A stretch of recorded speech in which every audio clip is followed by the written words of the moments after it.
Y David Platt escribió algo muy importante. Dice, refiriéndose a Jesús, Él es alguien por quien vale la pena perderlo todo. Y si nos alejamos del Jesús del Evangelio, nos alejamos de las riquezas eternas. El costo de la falta de discipulado es profundamente mayor para nosotros que el costo del discipulado. Porque cuando abandonamos las baratijas de este mundo y respondemos a la invitación radical de Jesús, descubriremos el infinito tesoro de conocerlo y experimentarlo a Él. Quiero que vayamos a Lucas 10:38, que es el texto que vamos a estudiar el día de hoy.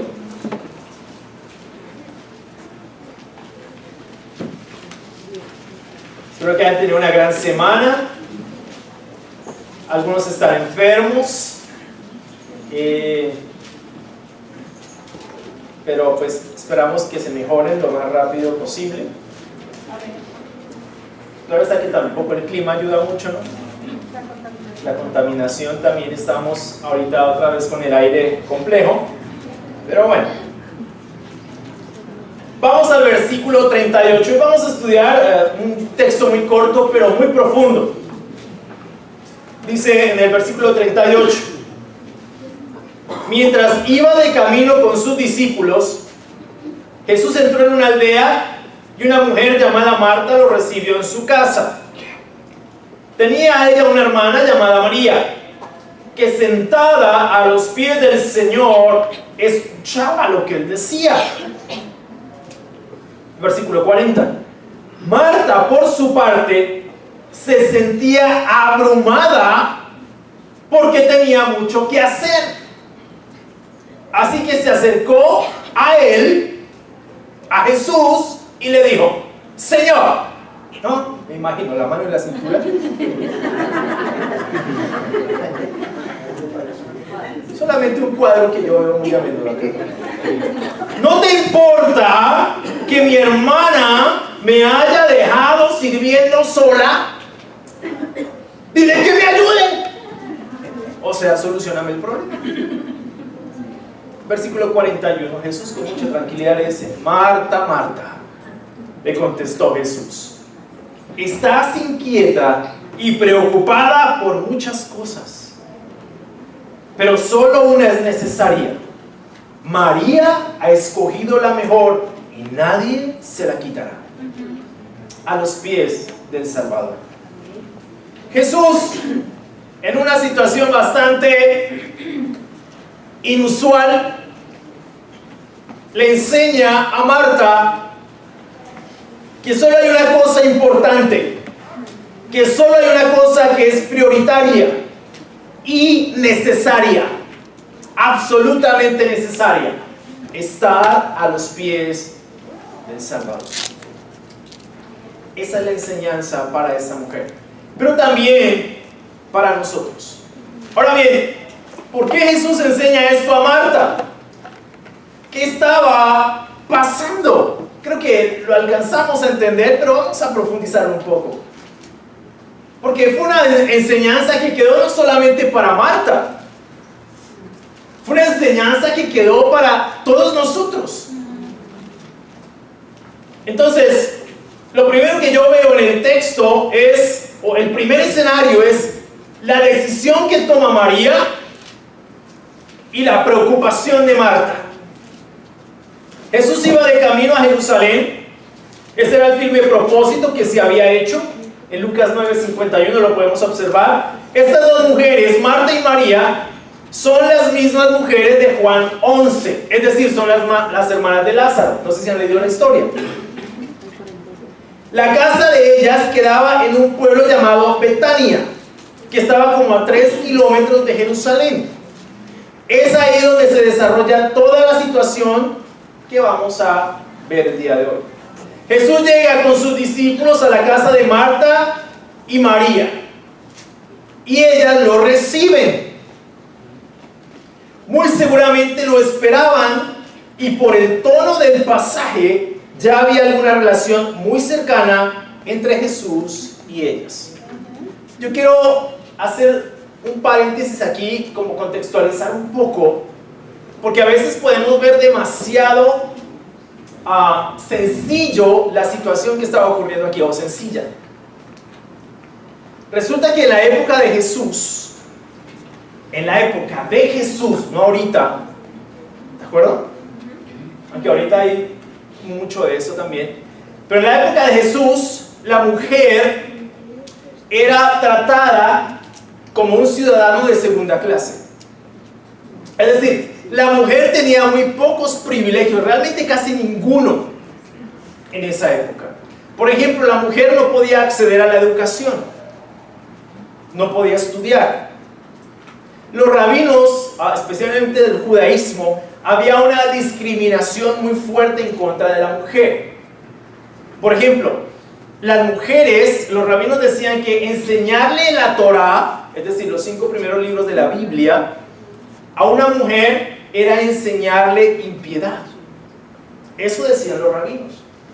También decían que enseñarle la ley o las escrituras a una mujer era echarle las perlas a los cerdos. Había rabinos que oraban a Dios y decían: gracias Dios porque no me hiciste mujer. La mujer no era tenida en cuenta en los tribunales. No contaba el testimonio de una mujer para nada. Si tú llevabas a 2 mujeres testigos de algo, no contaba ese testimonio, porque la mujer era tenida como un ciudadano de segunda clase. En las demás culturas era similar. La cultura grecorromana era muy similar.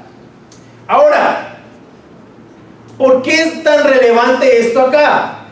Jesús era el único rabino que tenía discípulas mujeres.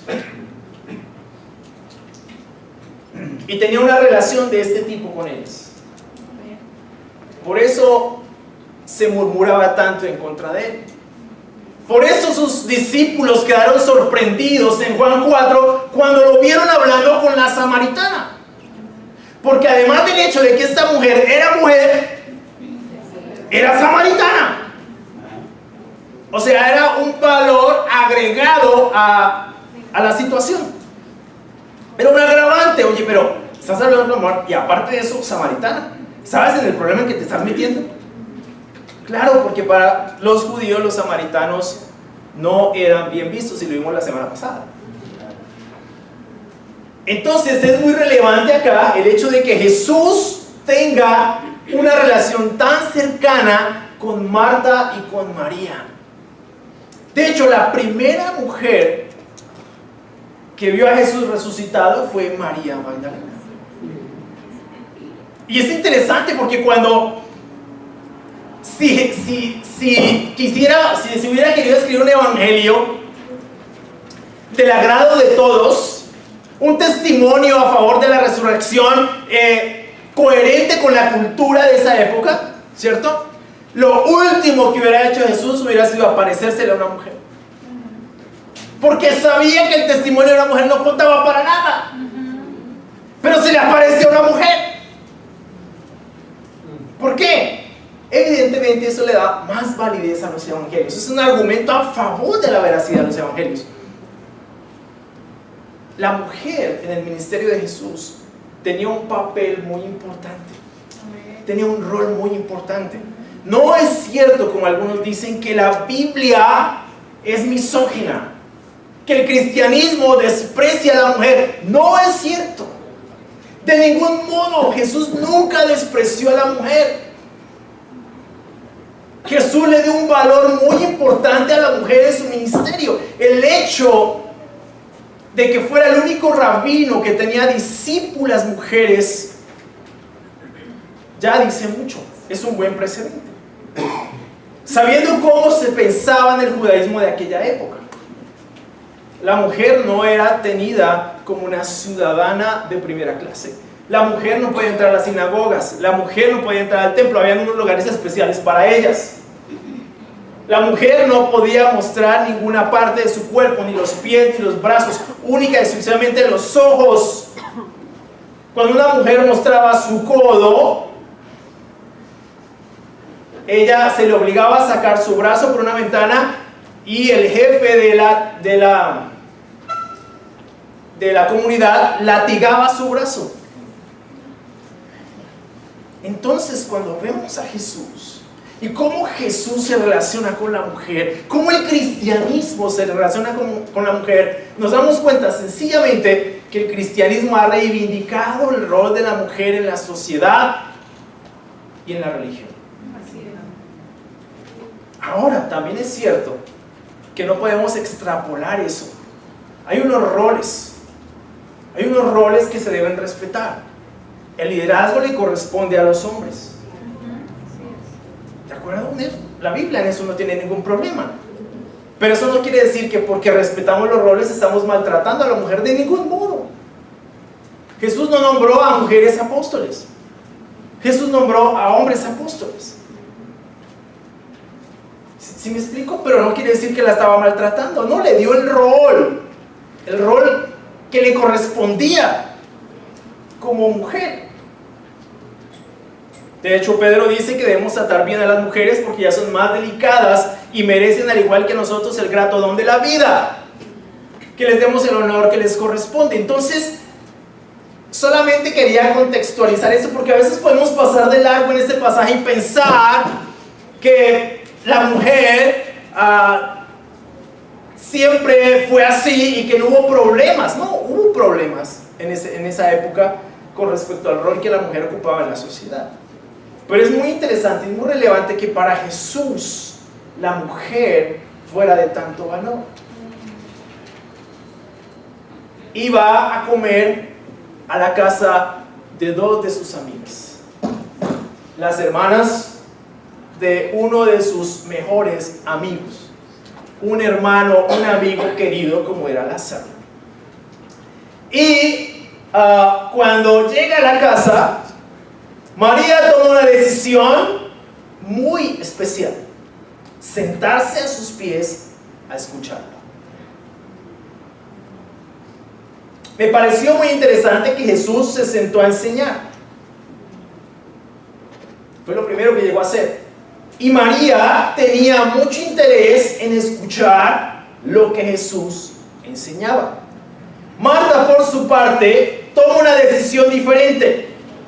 Muy seguramente atender al maestro, servirle de comer. O sea, no llegaba cualquier persona a su casa. Probablemente escucha a Jesús, probablemente lo escucha, evidentemente si está en la casa y está enseñando, probablemente lo está escuchando, pero no era ese su enfoque. No era Jesús, en ese momento no era Jesús su prioridad. Su prioridad era otra: servir, tal vez al maestro. Tenía mucho que hacer. Sin embargo, todo esto que tenía que hacer la abrumó y la enojó, tanto que dejó de escuchar al maestro. Ahora bien, son precisamente las preocupaciones de Marta las que en varios pasajes de la Escritura Jesús dice que ahogan el mensaje y no lo dejan dar fruto. Y en la vida de Marta, en ese momento estaba sucediendo así. Hay por lo menos dos pasajes que hablan de eso. Vamos a Lucas 21:34.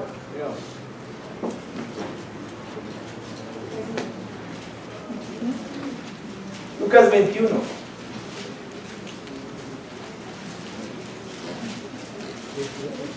Versículo 34.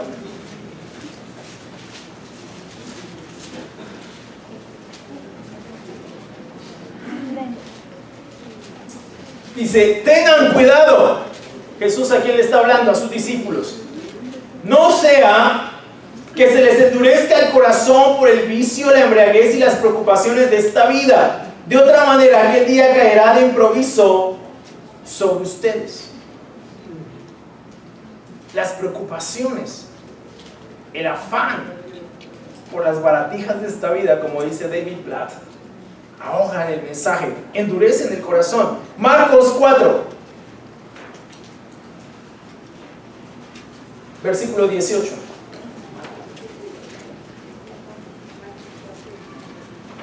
Marcos 4, versículo 18.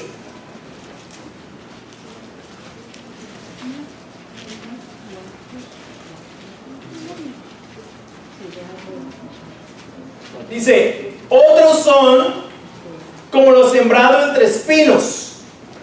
Oyen la palabra, pero las preocupaciones de esta vida, el engaño de las riquezas y muchos otros malos deseos entran hasta ahogar la palabra, de modo que ésta no llega a dar fruto.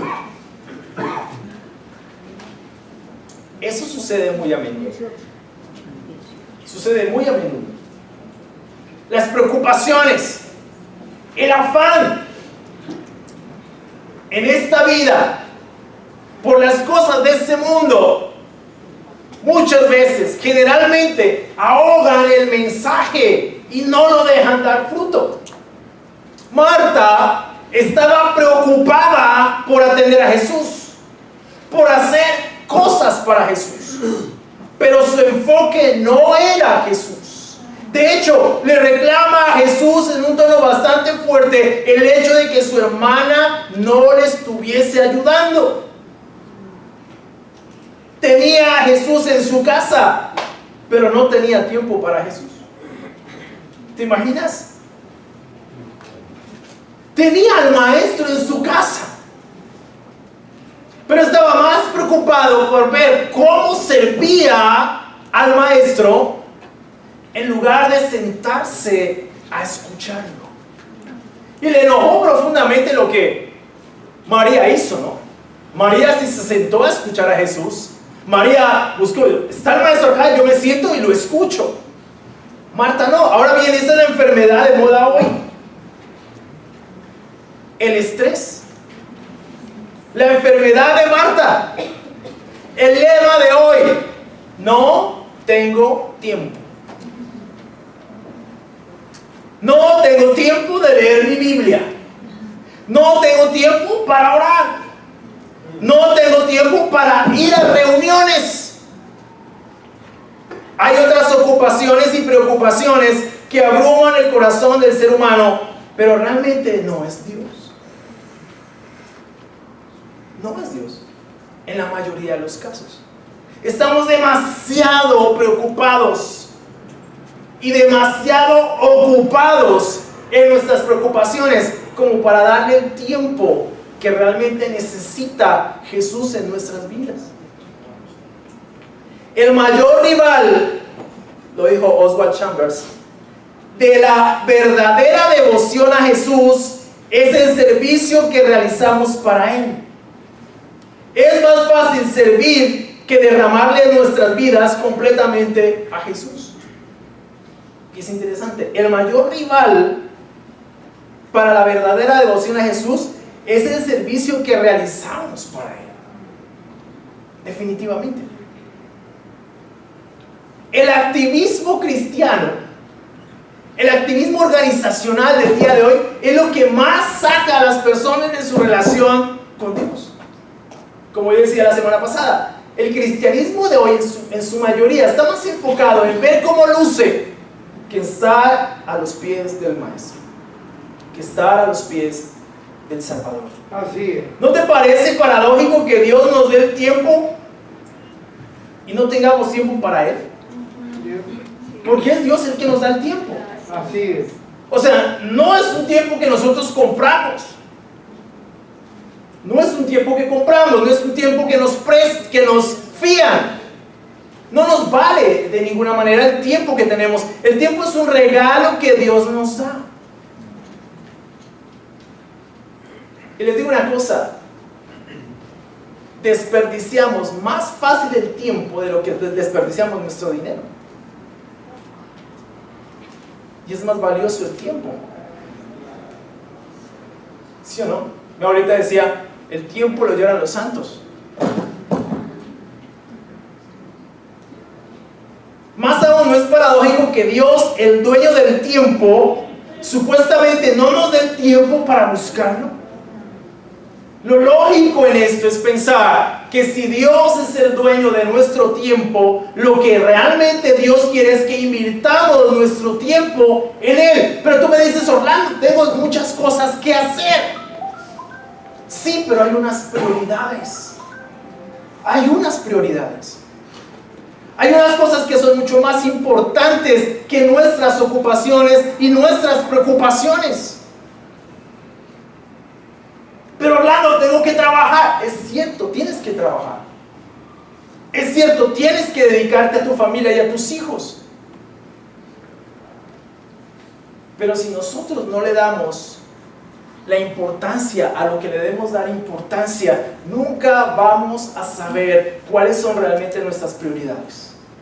Jesús dijo en Mateo 6, 25 al 33, pongan el reino de Dios primero y todo lo demás les será añadido. Pero hoy estamos más preocupados por las añadiduras que por el reino de Dios. Miren, mis queridos amigos y hermanos, buscar el reino de Dios y su justicia no se reduce simplemente a buscar una iglesia y reunirme cada fin de semana. No se reduce a eso. Buscar el reino de Dios es buscar el gobierno de Dios en mi vida, en mi corazón, y vivir guiado por ese gobierno. De eso se trata el reino. El reino es que Dios es mi Señor y mi Rey. Yo creo que una de las peores filosofías que se ha implantado en la sociedad contemporánea ha sido el humanismo. El humanismo. Porque el humanismo se trata de nosotros, en el centro. El humanismo se trata de todo lo que corresponde a nosotros. Como que todo debe orquestarse de tal modo que nos complazca y que nos sirva. El ser humano está en el centro de todo. Todo lo que hacemos, la mayoría de cosas que hacemos hoy en día, tiene que ver más con el humanismo que con la fe en Dios. Estamos buscando cumplir nuestras propias agendas, nuestras propias ideas, nuestros propios planes, nuestros propios proyectos. Incluso dentro del cristianismo a veces le damos más prelación al humanismo que a Cristo en nuestras vidas. Así es. ¿Qué quiere Jesús de nosotros? Es la pregunta que nos tenemos que estar haciendo constantemente. Constantemente. ¿A quién seguimos? A Jesús. ¿A quién debemos nosotros rendir nuestra vida? A Jesús. Buscar el reino de Dios es buscar la voluntad de Dios en nuestras vidas. De eso se trata realmente esto. Somos cristianos en la medida en que evidentemente vivimos como Jesús, sometidos a su señorío. De otro modo, simplemente se reduce a ser una etiqueta más. Y yo creo que tenemos que comenzar a regresar a esto. ¿Qué es lo más importante para nosotros? ¿Qué es lo más importante? ¿A quién buscamos complacer? Tenemos que bajarnos del trono en el que nos subimos. Porque no se trata de que nos complazcan, sino de complacer a Dios. De complacer su voluntad. De conocer su voluntad. ¿Qué es lo que tú quieres que yo haga con mi vida?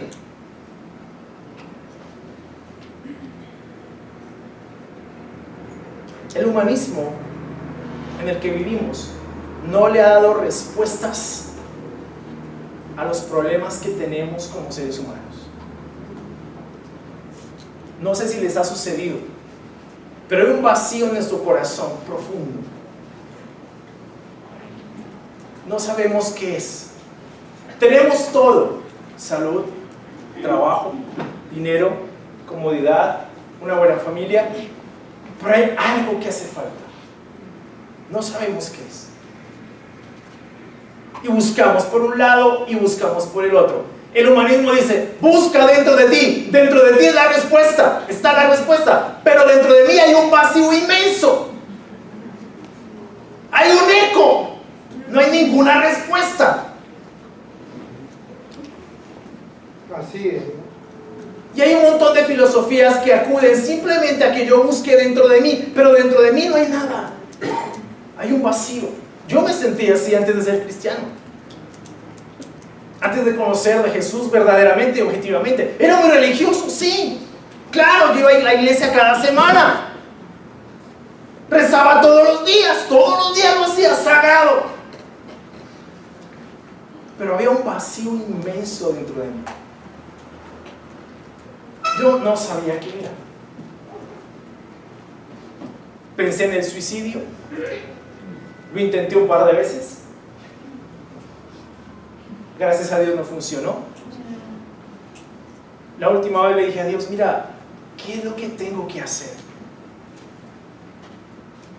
Y en ese momento, después, 8 días después, alguien me invitó a estudiar la Biblia. Y ahí encontré la respuesta. De ese día hasta ahora han pasado 23 años. Todo lo que soy hoy, como hombre, esposo, padre y cristiano, lo soy en virtud de Jesús. No es por nada especial en mí. No era, es decir, solamente quiero que entiendan una cosa. Estaba mal. Estaba a punto de quitarme la vida. Y yo sé que muchas personas hoy están en las mismas circunstancias. Y el humanismo los ha engañado. Busca dentro de ti. La respuesta está dentro de ti. No hay dentro de nosotros ninguna respuesta. La respuesta es Jesús. Esa es la respuesta. María lo entendió muy bien. Yo necesito escuchar a Jesús. Jesús es todo lo que yo puedo tener en mi vida. Muchos de los que están aquí sentados decidieron eso en sus vidas. Decidieron hacer a Jesús el Señor de sus vidas. Amén. Hay muchas historias acá impresionantes de hombres, de mujeres, de jóvenes que decidieron poner a Jesús primero en sus vidas y están disfrutando de una vida completamente distinta, una vida que sí tiene sentido objetivo. Tal vez nuestras vidas tienen sentido porque trabajamos, porque estudiamos, pero ¿sabes una cosa? Cuando uno está solo, cuando no está alrededor de sus amigos, cuando no está al frente de un televisor, cuando estás solo y piensas en ti, experimentas el vacío. ¿Quién soy? ¿Para qué estoy aquí? ¿Qué estoy haciendo con mi vida? La respuesta a esas preguntas es Jesús. No hay otra respuesta. No intentes buscarla en otro lugar porque no la vas a encontrar. No des más vueltas. Toma la actitud de María. Siéntate a los pies del Salvador. Escúchalo. Decide escuchar sus enseñanzas. Decide escuchar su voz. Aquí está. Tómate el tiempo de estudiemos la Biblia. Sentémonos a aprender de las enseñanzas de Jesús.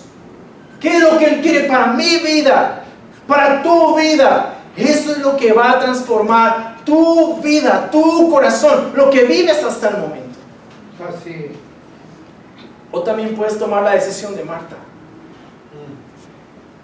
Abrumarte, frustrarte, decidir hacer las cosas en tus fuerzas, poner la mirada en lo que haces, no en Cristo, y buscar una religión, buscar una organización, en lugar de buscar a Jesús. Puedes hacer esas dos cosas. No se trata en este caso de decisionismo, se trata de prioridades. ¿Cuáles son tus prioridades? ¿Qué es lo más importante para ti hoy? ¿Sabes una cosa? Cuando yo vengo cada domingo acá y digo, bueno, voy para el servicio, ¿no? Salgo de corbata de mi unidad residencial y soy el único que sale de corbata los domingos, ¿cierto? Todo el mundo está en sudadera y se va de la maderería y va a la ciclovía. Y yo digo, una vez se siente como bicho raro, ¿sí? Ese man, muy en corbata. Pero no es esto. Es esto. Amén. Es lo que hay adentro. ¿Por qué me pongo de corbata cuando predico? ¿Saben por qué? No es para lucir elegante acá, porque creo que no soy elegante. Es porque siento una profunda reverencia y agradecimiento por lo que Dios hizo. Quiero servirle de la mejor manera posible. Tengo una familia que jamás pensé que iba a tener. Hoy estaba viendo a mi esposa cantando y decía, wow, mi esposa es muy bonita.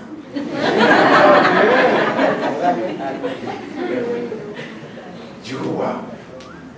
Mi hija en el piano, digo, wow, me salió bonita la niña.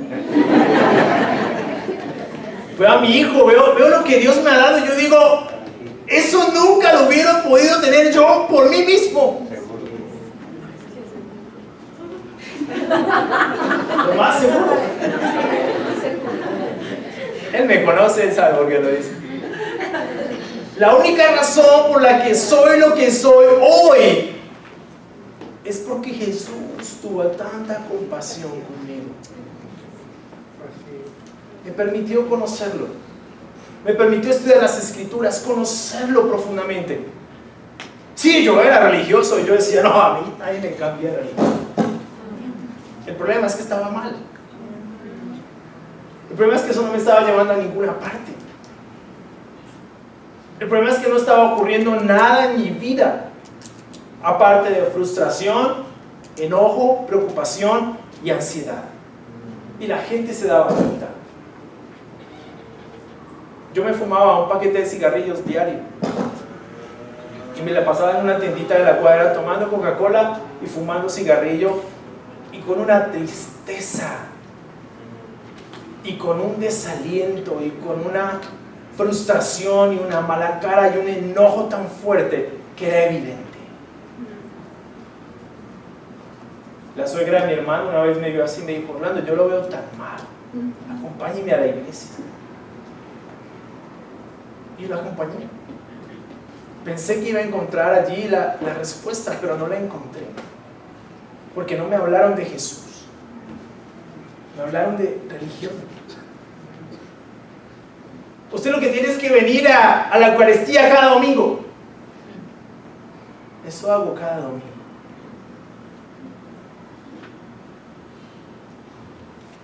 No vi una preocupación realmente por mi vida.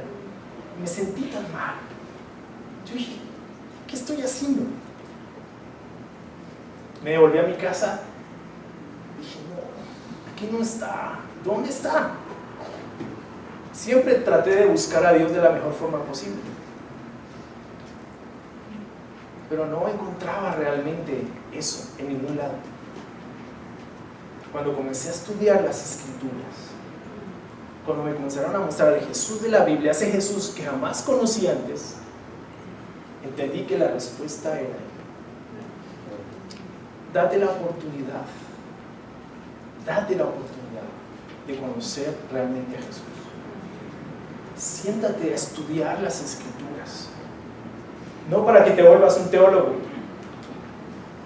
sino para que encuentres la vida eterna. Amén.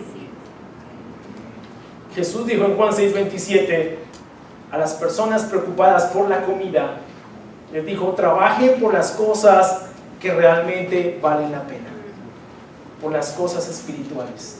Trabajen por buscar, por encontrar la vida eterna. Invertirle a lo eterno.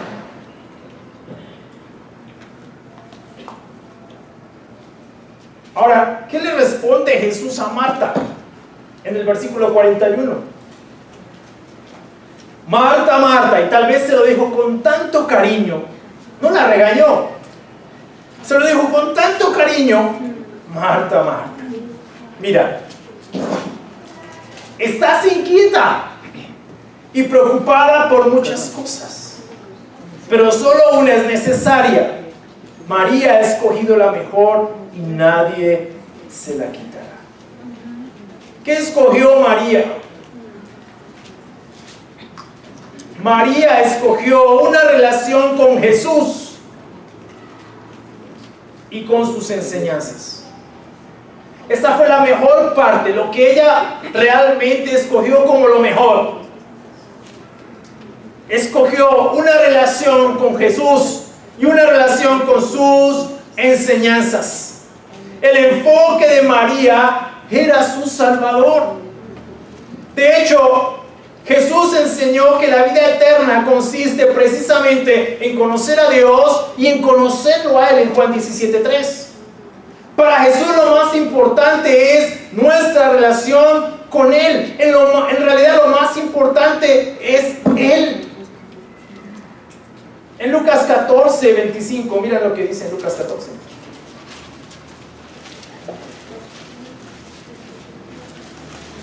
Grandes multitudes seguían a Jesús y Él se volvió y le dijo: si alguno viene a mí y no sacrifica el amor a su padre y a su madre, a su esposa y a sus hijos, a sus hermanas y a sus hermanas y aún a su propia vida, no puede ser mi discípulo. Y el que no carga su cruz y me sigue no puede ser mi discípulo. Para Él, lo más importante es que lo amemos. Nuestra relación con Él. Si no amamos más a Jesús que a cualquier otra cosa, en realidad estamos tomando la actitud de Marta. Estamos demasiado inquietos y demasiado preocupados por muchas cosas, no por lo más importante. Charles Spurgeon dijo lo siguiente: mantener mis ojos en Jesús simplemente es quitarlos de mí mismo. Cargar con la cruz significa eso. Necesitamos a Jesús. Sin Jesús no somos absolutamente nada. Y perdón si ataco tu identidad, pero sin Jesús no somos nada. Realmente lo que nos da identidad como cristianos es Cristo. Si no estuviera Cristo en nuestras vidas, ¿cómo podríamos llamarnos cristianos? No tendría ningún sentido, ni siquiera el nombre. Pero la razón de ser nuestra es Jesús.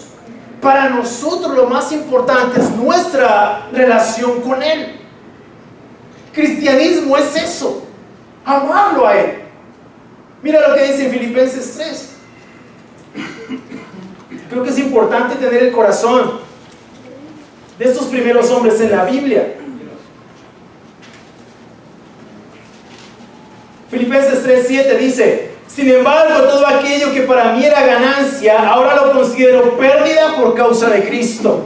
Es más, todo lo considero pérdida por razón del incomparable valor de conocer a Cristo Jesús, mi Señor. Por Él lo he perdido todo y lo tengo por estiércol, a fin de ganar a Cristo y encontrarme unido a Él. No quiero mi propia justicia que procede de la ley, sino que la que se obtiene mediante la fe en Cristo. La justicia que procede de Dios basada en la fe.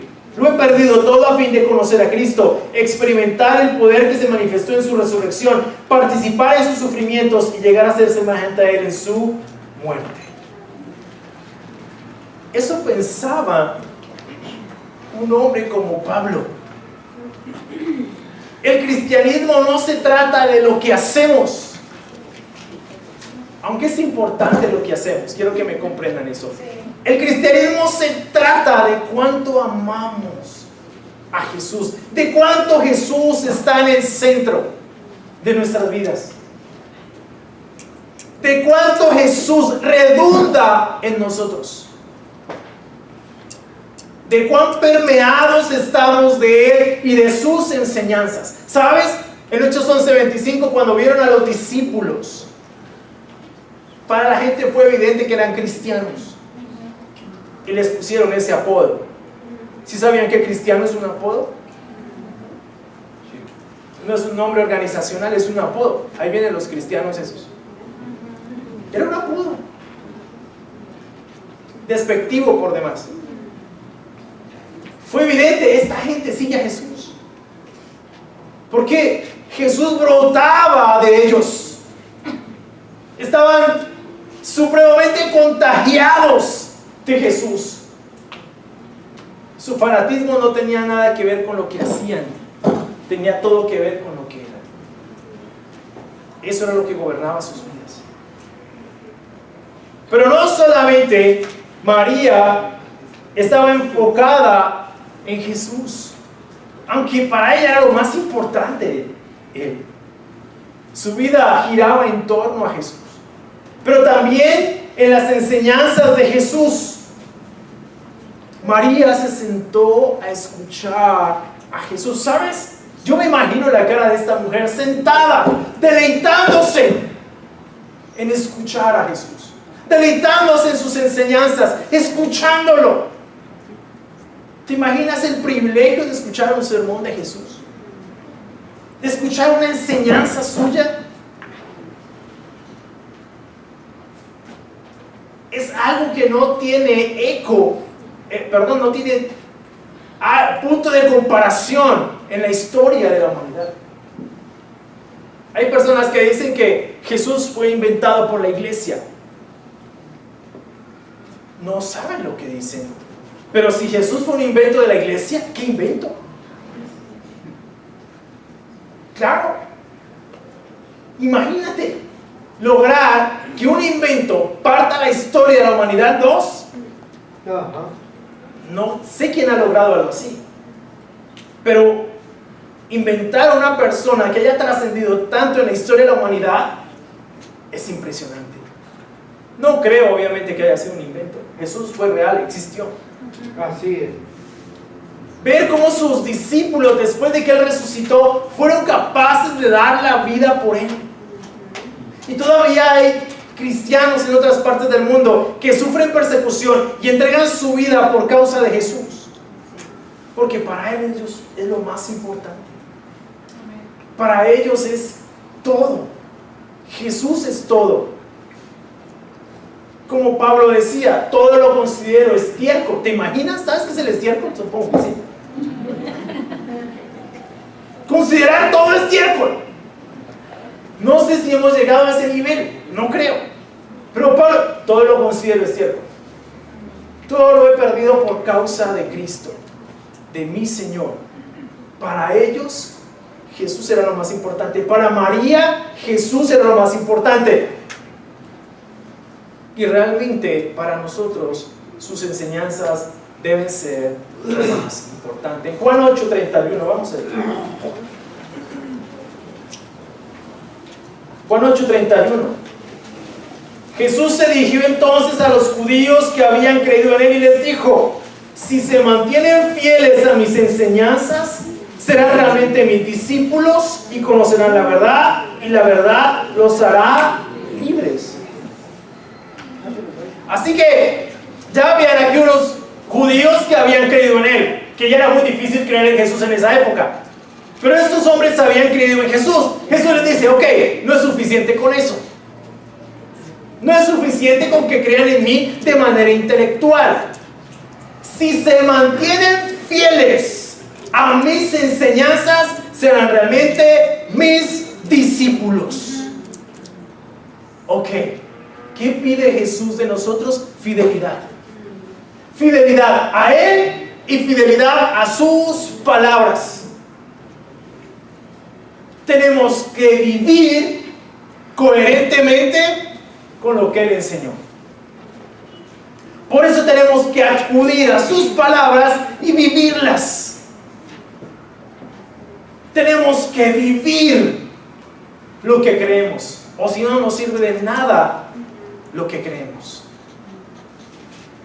Nuestra vida tiene que ser un reflejo de lo que leemos en las Escrituras. Hay cosas muy claras en las Escrituras. En el Sermón del Monte, por ejemplo, Jesús es claro con respecto a temas como la inmoralidad. Si miras con deseo a una mujer, ya cometiste adulterio con ella en su corazón, en tu corazón. Eso es grave. ¿Tú crees que Jesús está hablando, diciendo eso por molestar? No.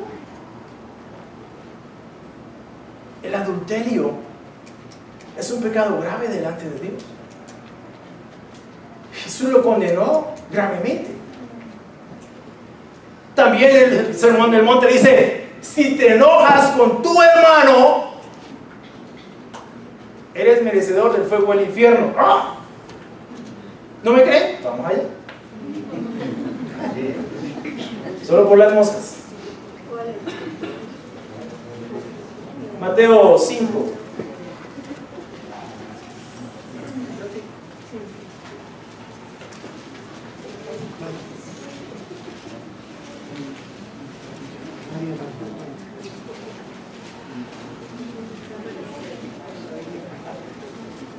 Mateo 5, versículo 21.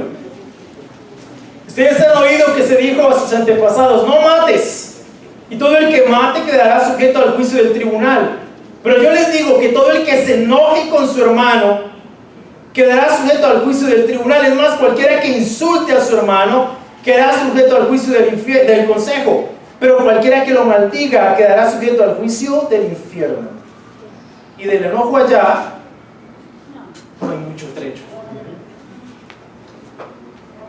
¿A qué enseñanzas debemos permanecer fieles? Míralas acá. Es más adelante, ahí en Mateo 7, versículo 26. Pero todo el que me oye estas palabras y no las pone en práctica es como un hombre insensato que construyó su casa sobre la arena. Cayeron las lluvias, crecieron los ríos y soplaron los vientos y azotaron aquella casa, y ésta se derrumbó y grande fue su ruina. La verdad, Jesús espera que nosotros vivamos esto en nuestras vidas. Miren, créanme, para mí no fue fácil. Cuando yo me hice un cristiano, para mí una de las cosas más difíciles fue precisamente dejar el enojo y la inmoralidad. No era fácil. Y más con una sociedad como esta, que todos los días nos está bombardeando con estos temas. Pero o lo vivía, o me arrepentía y lo vivía, o simplemente estaba siendo un hipócrita delante de él. No fue fácil. Igualmente tuve amigos a mi lado que me ayudaron a vencer estas cosas, estudiando las Escrituras. Pero créanme, yo no quería volver a eso. No quería volver a la vida que viví antes. Ni quiero hacerlo. No quiero. Y creo que he tenido la oportunidad de tener una vida diferente en virtud de estar a los pies del Salvador. No hay un lugar mejor, amigos y hermanos, que una relación con Jesús y una relación con sus enseñanzas. La vida del ser humano se mueve entre lo urgente y lo importante. Vivimos contra el reloj. Nuestras prioridades se diluyen en medio de las preocupaciones y el estrés de la vida. Pero en palabras de Jesús, lo más importante, lo que realmente es necesario, es estar a sus pies, a los pies del Salvador. Muchas gracias, muy amable. Vamos a tomar 5 minutos para escuchar los anuncios. Entonces, por favor, que estemos